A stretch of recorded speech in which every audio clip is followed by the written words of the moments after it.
Hi, this is Russell Stanner from teachertrainingvideos.com.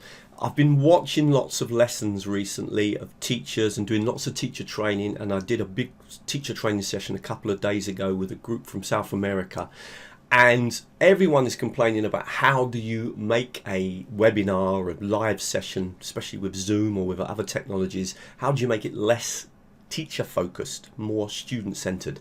So what I'm going to do today is focus on two brilliant tools, and these are tools that you'll be able to use many times, not just for one activity but for loads of different activities.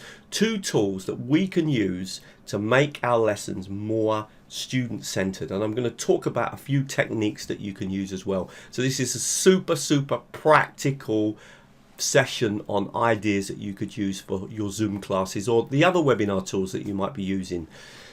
As always, please, if you like the video, please like it, please share it with other teachers. I think at the moment it's really important that we share ideas.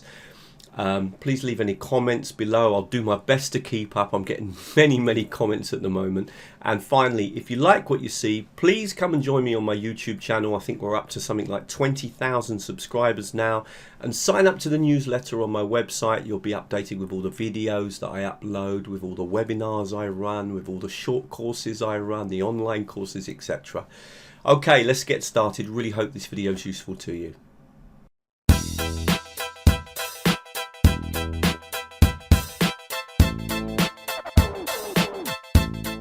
So what we're going to concentrate on is techniques that get the students to go off and do an activity, so it takes the pressure off you for a couple of minutes, then bring that activity back into the class and see what the students have done, and then you can either use that for something, or you could get them to do, the students to do the same type of activity but in breakout rooms. And I use this method all the time when I'm working with these types of tools. So I'm going to start with the first one. I'm going to use a great tool called Padlet, and you'll see that Padlet is brilliant for brainstorming, brilliant for project work, brilliant for getting students to write on the screen and share ideas, and then you can see what they've written. And it's a very good tool because you can use it with young learners. You're able to control it as well. So let me show you an example with Padlet.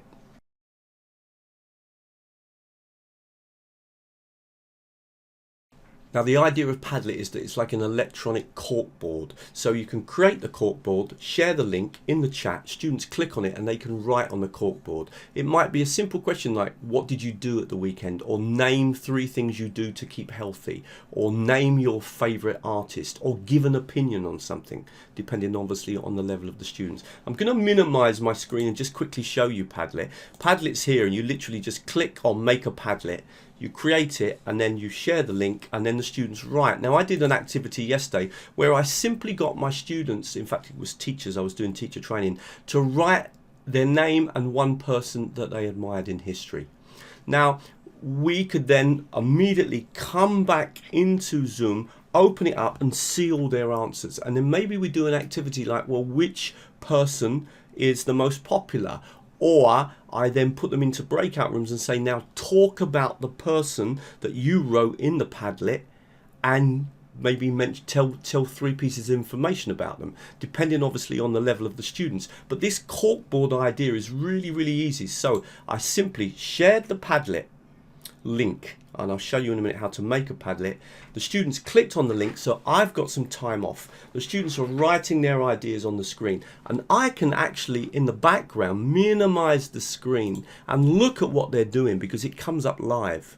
When I'm ready, I can come back into the Zoom, open up the screen share, open up the Padlet, click on share and share it on the screen with everyone. And so one of the things, for example, was that we found that the most popular person was Jesus Christ in this particular activity. So quite a few people had written that. And then I could do something with this. I could get my students now to go off into groups. Remember, they've got a copy of this Padlet because they've opened it up, and then they could name the person that they had written and then perhaps give 3 pieces of information. So I'm moving from a group activity where a bit of pressure has been taken off me to maybe putting them into breakout rooms where they can then work with this information.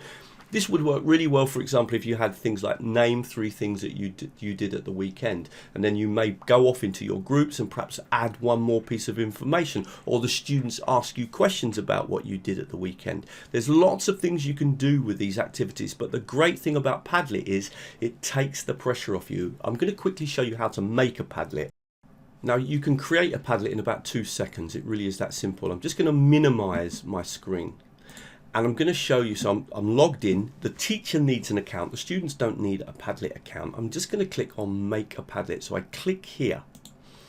And then I get all these choices. Now, it's really worth spending a bit of time on these choices, because the great thing about Padlet is that you can use it in so many different classes. For example, you can have a map, and then students can write things on the map. So they could, for example, place places that they visited or places that they want to visit. You can do a timeline. This can be brilliant in a breakout room. Each student creates a timeline and then talks about perhaps a few events in their life, or their typical day, or the history of somebody.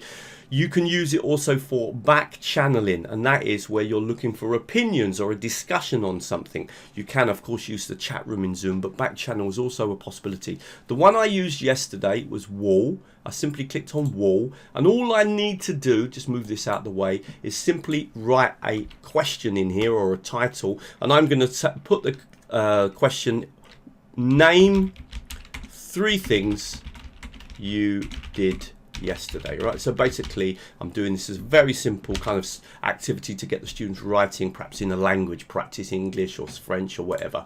And I can just obviously put again here the same thing in the description, name 3 things you did yesterday. That is all I do. Now, there is a really useful tip. If you come down here, if you're working with students that you're worried that they might write something inappropriate, you can click on this button, and then it will first of all allow you to moderate them. To moderate them is really easy. You'll come on the screen, you'll see them all over the screen, and you just say approve, approve, approve, and then they will appear.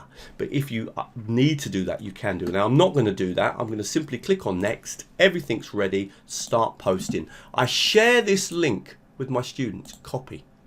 And I would come into Zoom and share the link. The students click on it. Now they would see this screen, and they double click, and they can just write their name at the top, and then they've got to name 3 things that they did at the weekend. So you can see now that I've written Russell, I worked, I went for a walk, and I watched a film. Now, another student might come on, okay, and double click on the screen, and then their idea will come up. So Tom is going to write their idea. Now, as I've said, you have got the option here of uploading a picture, linking to something from the internet, etc. But it's a brilliant brainstorming activity. But what you need to think about is what you're going to do with this afterwards. Is there something you could do that they could then move into the breakout rooms? Because there's something very special. When they click on the link, they now have Padlet open. So when they screen share in their breakout rooms, the Padlet will be there. So they could easily open up their Padlet. Everyone in their breakout room would see the Padlet, and then they could talk about whatever they wrote. So if they were talking about someone that they admired in history, they could perhaps give 3 pieces of information about that person. These types of activities, Padlet is a great tool. The reason I chose Padlet as the first one is that it can be used for so many different types of activities, because students can share pictures, they can share links, they can share videos. But think of activities where once the Padlet has been created, you can then put the students into breakout rooms and use their Padlets. Of course, another possibility is that the students work in groups and they create a Padlet and do a brainstorm. Perhaps it's to give opinions on something. It could be something as simple as think of all the words connected with the kitchen if you were working in a low-level group, etc. So, Padlet is a great tool. It's very flexible. It can be used in lots of ways, and it's so simple to use. You literally create the Padlet, share the link, students click, will open another window, they start writing, and then they come back into the class. You can then share the Padlet. That's one idea. Let's look at a few more. I really encourage you to make use of Padlet, because Padlet does so many things. Obviously the students can write on it, but they can even comment on each other's posts. They can even vote on them, which one's the best one. There's so many different things you can do. It's worth spending a little bit of time learning the technology, because you'll be able to use it for loads of things when you're using Zoom. So what I'll do is I'll add some videos in the description below to show you in more detail what Padlet does.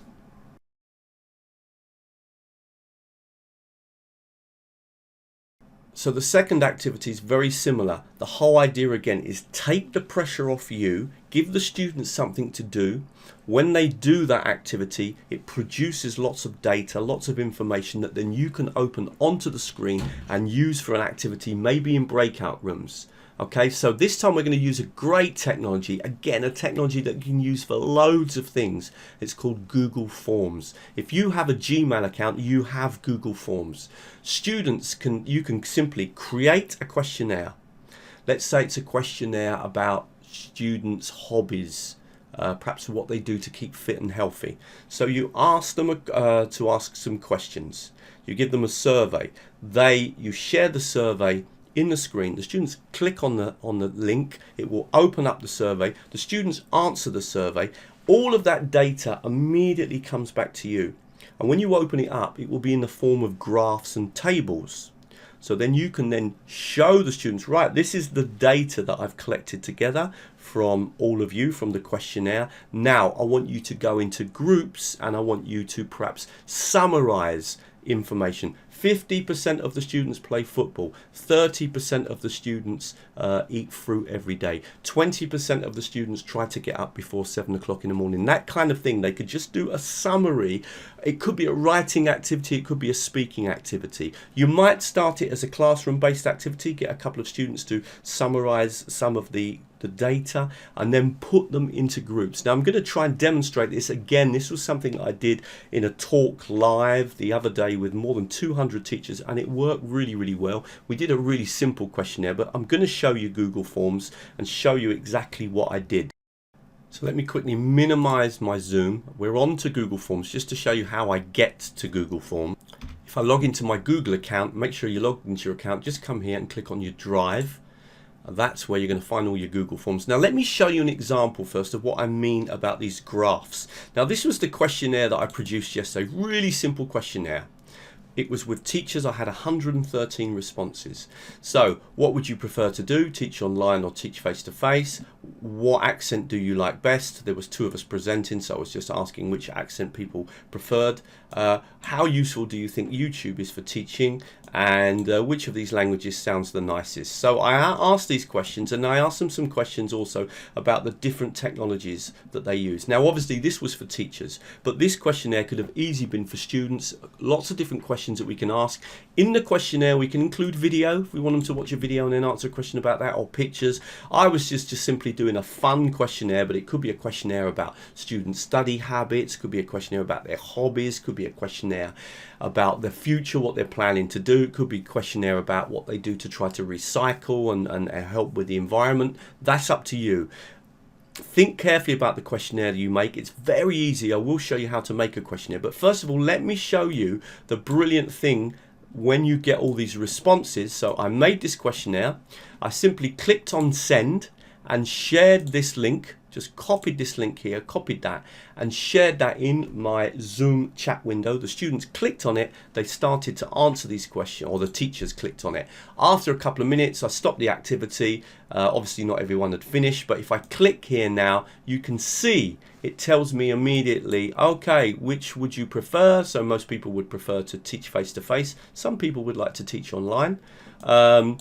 People preferred my accent. The other presenter was Donna, she's American, so the British accent come out on top there. Again, it was just a bit of fun. Here I get some indications of how useful teachers think YouTube is. And a lot of teachers think it's really useful. And then we've had a question about which is the most popular accent. So it seems that French is the most popular. In fact, no, English is the most popular accent, even more than French. That really surprises me. And we come down to here and we get these questions about how much people are using technologies. Now, obviously, that was just a quick survey just for fun, but you can see that all of that information, I could now screen share that and get the students to produce sentences. For example, most teachers do not make use of Padlet. For example, French is the second most popular language. So students could start to produce language and sentences, they could be writing them, etc., based on the information in the questionnaire. Now they could do that in their groups as a breakout activity, or they could do that on their own. This is really powerful. You could use this Google Forms for so many different things. For example, get an idea about the students at the beginning of a course, give them a questionnaire and collect some data about them, what they've previously done to learn English if it was perhaps about learning English. Or I often use these to get feedback from the students at the end of a unit of learning. So how much of the unit have they learned, etc. So many ways to use this technology. I'm going to quickly now show you how to make a Google form. So let me quickly take you through the process. I'm just going to quickly show you how to create a Google form. So best place to start is right from the beginning. So you're logged onto your Google account. You're going to come over here and to the right, click on your apps, go to your Google Drive. And then what you want to do is click on New and come down to More and click on Google Forms. Now what you want to do first of all with your form is straight away give it a title. So I'm going to call this My Survey. And then click over here just so that you've got it titled. That means that you'll always be able to find it in your Google Drive now. Now I'm going to come down to here and add the first question. And the first question I'm going to ask is what language do you like best? Simple as that. Okay, now I'm going to put my choices in here. So I'm going to say French, and I'm going to put Spanish, I'm going to put English, and we'll do one more. In fact, what we'll do just to keep it simple is other. So I'm just going to click here and write other. First question done. Now I'm going to come over here. Okay, that was a multiple choice question. I could have changed it to any of the other types if I wanted. I'm going to add another question now. So click here and I add another question. And this question I'm going to do is going to be, for example, linear scale. And I'm going to say, how often do you use YouTube? Just again, I'm just demonstrating types of questions that you can ask. You can do a lot of things here. I will provide you with extra videos about using Google Forms, and I'm going to do from 1 to 10, and minimum is going to be not at all. Okay, so not at all, and maximum is going to be all the time. Okay, so that would be 10. So it's like a scale type of question. And I'm going to make this an obligatory question. I'm going to make the last one obligatory as well, which I can do.